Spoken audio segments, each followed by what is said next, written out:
Uyu munsi byakugora kubona umuntu udafite inkovu.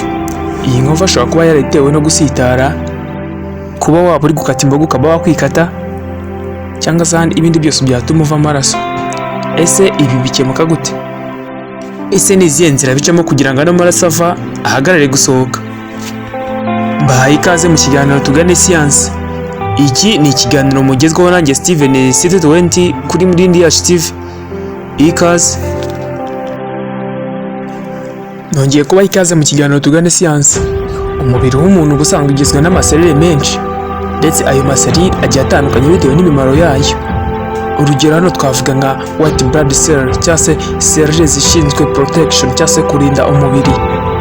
Izi white blood cell ubusanzwe nizo twita abasirikare b'umubiri. Izi zishinzwe kuba zarwanya indwara aho yaba iturutse hose iza mu mubiri, ndetse n'udusimba dushobora kwinjira mu mubiri. Iyi white blood cell ni abasirikare mu by'ukuri. Aha twavugamo nanone red blood cell.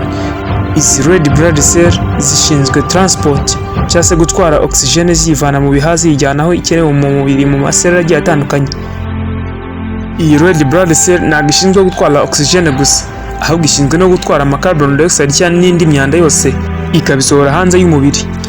Ubundi bwoko bwa cell ni plasma.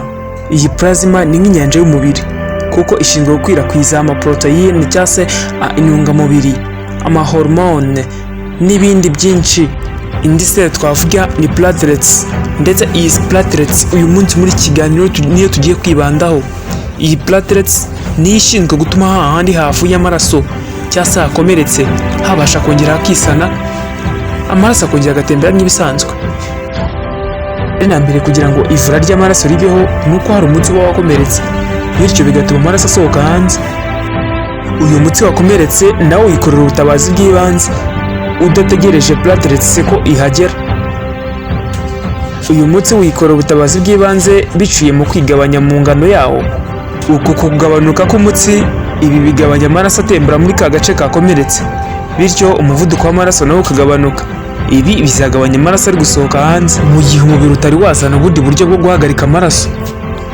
Ibi ntabwo byikora gutyo gusa, ahubwo biba byatewe n'ivurwa ry'umusemburo wa serotonine ndetse na thromboxane A-D. Iyi misemburo niyo ituma umutsi ugabanuka mu ngano, ndetse bigatuma amaraso agabanuka mu gusohoka. Iyi nzira yo kugabanya amaraso asohoka biciye mu kwigabanya k'umutsi ni ibyo twakwita nka vascular spasm mu rurimi rw'icyongereza. Iyi vascular spasm ntabwo ari yonyine ishobora guhagarika aya maraso ari kuva. Iyi platelets ku ruhande rwayo irishwanyaguza ikarekura ikinyabutabire aricyo prothromboplastine. Iyi prothromboplastine iyo ihuye na calcium ion bitanga thromboplastin. Thromboplastin nushaka uyite enzyme activators. Iyi enzyme activators iyo yifashishijwe na calcium ions. Iyi enzyme activators hano ishinzwe gukangura enzyme mu bwoko bwa protein biri mu maraso, ndetse iyi protein ikorwa n'umwijima. Nk'uko twabivuzeho gato, iyi enzyme ibisinziriye mu maraso niyo twita prothrombin.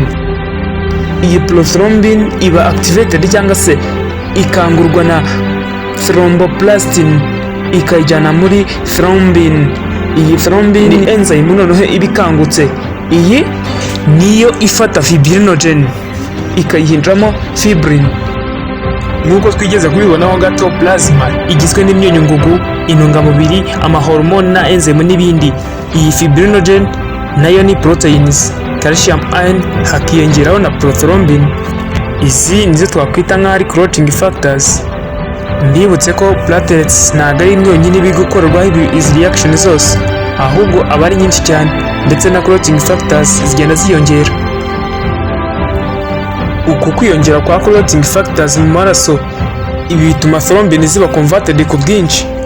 Ibi nibyo twita positive feedback. Uko fibrin zigenda ziyongera zikorwa ku bwinshi, ziragenda zigafunika hahandi hakomeretse. Ahangaha izi fibrin ziba zimeze nk'utugozigozi cyangwa se nk'imisatsi, turagenda tukazirika hahandi hakomeretse. Aha ni hahandi uzasanga hatangiye kumira amaraso. Uganga hazaba harimo amafibrin ndetse n'amaraso yagiye yumiraho. Ibi bikora icyitwa blood clot. Kuri iki gihe nta maraso aba akemerewe gusohoka, amaraso arakomeza agatembera mu mutsi nk'ibisanzwe. Aha uzabibona neza nukuraho ka gakaga kandi gaba gafunitseho inyuma, amaraso azahita ava n'ubundi nk'ibisanzwe. Nyuma y'igihe gito hazongera yifunike. Uko hagenda hashira igihe umutsi uzongera wisane wongere habe nk'ibisanzwe, niho uzabona hasigaye inkovu gusa. Nibyo wabyumvise neza yuko iyi blood clotting cyangwa se uku kuvura kw'amaraso bifite akamaro gakomeye, kuko bihagarika amaraso mu gihe uri kuva umaze gukomereka. Ariko ibi ngibi bishobora kugutera ibibazo mu gihe usanzwe ufite ubundi burwayi bw'imbere. Urugero ni nk'igihe urwaye hemophilia. Abarwayi barwaye hemophilia iyo bakomeretse amaraso arakomeza akava mpaka kugeza igihe babonye ubundi buvuzi bw'ibanze.